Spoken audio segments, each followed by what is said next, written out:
is dangerous. Ah, Tomb Raider. Tomb Raider has become a pretty vast franchise with installments on a lot of platforms, including a couple of portable titles and a PC-only release. But to be specific, I want to talk about the first game from 1996.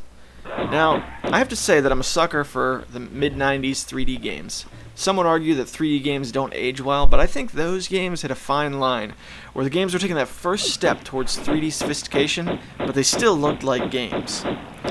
Remember at the very beginning of Mario 64, just outside the castle? Remember how fun it was to just hang around and putz around in the hallways? That's mostly how Tomb Raider was for me. Specifically this level, entitled The Cistern, which stuck out in my mind as one of the greatest visual marvels of the 3D early 90s era.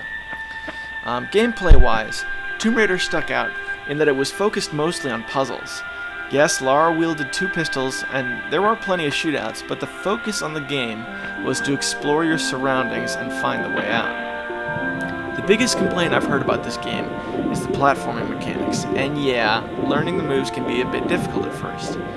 But included is a training level where you took a tour of Lara's home, and it's kind of silly, but there is some satisfaction in seeing how many ways Lara could die in her own house.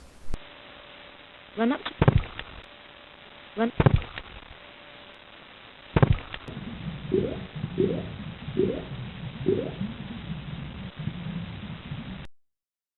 This line also always cracked me up.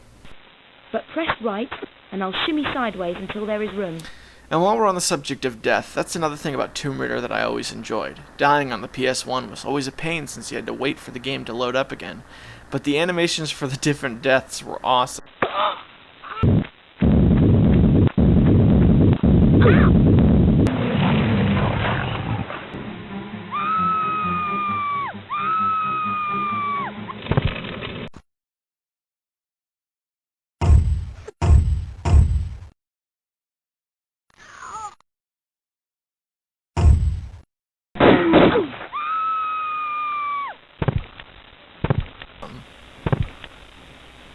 See what I mean?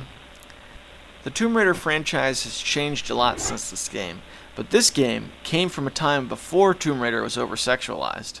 Don't get me wrong, Lara Croft has always been that way, but in those early PS1 titles, the games beneath the ad campaign were the Indiana Jones games that we never got. So, to sum it all up, Tomb Raider will always be a favorite of mine. Just do yourself a favor and don't play the Game Boy Color version.